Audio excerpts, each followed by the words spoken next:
За сайн мөн та өөрийгөө товчхон танилцуулаач. За Зарант аймгийн Хөлбөмбөр сумын харьяат авахчуул халыг Сууржи экватор гэж юм байна. Таны авахчуул халынхын зохион байгуулалтанд ороод бүртгэл нь цэгцрээд таныг авахчуул халынхаа ахлагчаар гэж ярих уу? Томсон гэж сонссон. Тэг одоо тэргүүн танилцсан. Би одоо 2004 оны 10 сарын 13-нд суманд очсон. Нэг сарын өмнө зараа тавьчихсан байсан.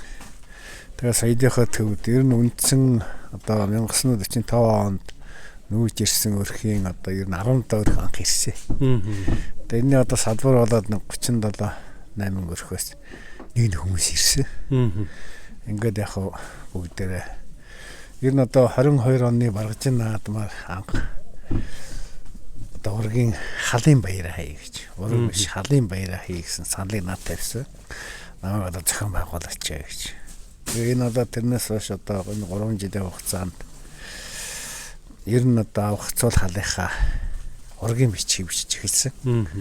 Нэг бичээд байгаа 2 жилийн хугацаанд бичдэг. Тэгээ энэ ер нь нийтдээ бүгд нэг 730 гаруй хүн болсон байна.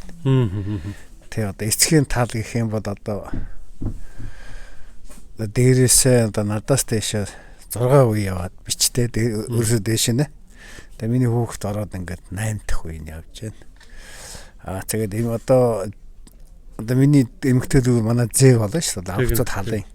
Тэр хүнээ болохоор одоо зэн зэрэгэд ингээд бичээд ирэхээр ерөөсөө одоо хүмүүс л 700 гарцсан. Тэгээ одоо энэ 37 өрхөө 18 гал болгож хуваалаа. За. Тий.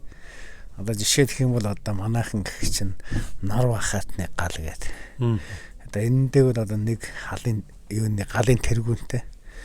Миний хувьд тэргүүн хадынхаа тэргүүний хувьд бол зөвхөн энэ галын ахлагч нартайгаа л бүхэд одоо ажиг төрлөө ярьж эднэртэйгээ холбогдно. Энэ галын ахлагч нар цаашаа одоо ах トゥ нартайгаа холбогдно. Ингээд одоо бид уг нь 25 онд халынхаа наадам хий гэж уганд шийдвэр гарсан боловч одоо бас хүмүүсийн хүсэлтээр халынхаа хүмүүсийн хүсэлтээр нэг жил хойшлууллаа. Яг гэвэл 25 онд сум байгуулагдсан 80 жил болно. Мөн одоо Баргажин олон улсын наадам болно. Ингээд бас одоо хавар намрын ажил гэж байна. Ингээд одоо одон наадам давхацах нэ. Тэмцээс одоо хойшлуулъя гэсэн санал тавиад тэгээд 26 онд болгочод байгаа. За. Та өнөөдрийн зохион байгуулсан ахсын бүлхэм гэдэг нэр томьёо энийг байгуулах болсон хэсэг талаар саналаач. Юу гэж бодож байна? За миний бодлоор бол ер нь одоо бараг одоо хал овгийн одоо хамтын нэгдэл гэсэн бараг дутагтай. Ер нь бол ер нь ч одоо энэ зарчмаар ер нь улс төрний тий үндэстэн ястангууд эртэр вэсгүүд энэ зарчмаар явж ирсэн. Одоо энэнийг одоо эргэс сэргээж байгуулж байгаа нь бол одоо бид бүхний одоо амьдралд цаашдах юм бол улс орны хөгжил дэвшилт маш хэрэгтэй. Одоо миний зүгээр өөрийн бодлоо энэ л да энийг одоо цаашдаа уламжлаад ялангуяа одоо баг коронавирус ихтэйд багийн иргэд нийтийн хурлаар оруулаад тийм ээ. Хэлэлцүүлээд энийг одоо улсын хэмжээнд ерөнхийлөгчийн хэмжээнд авч хэрэгтэй.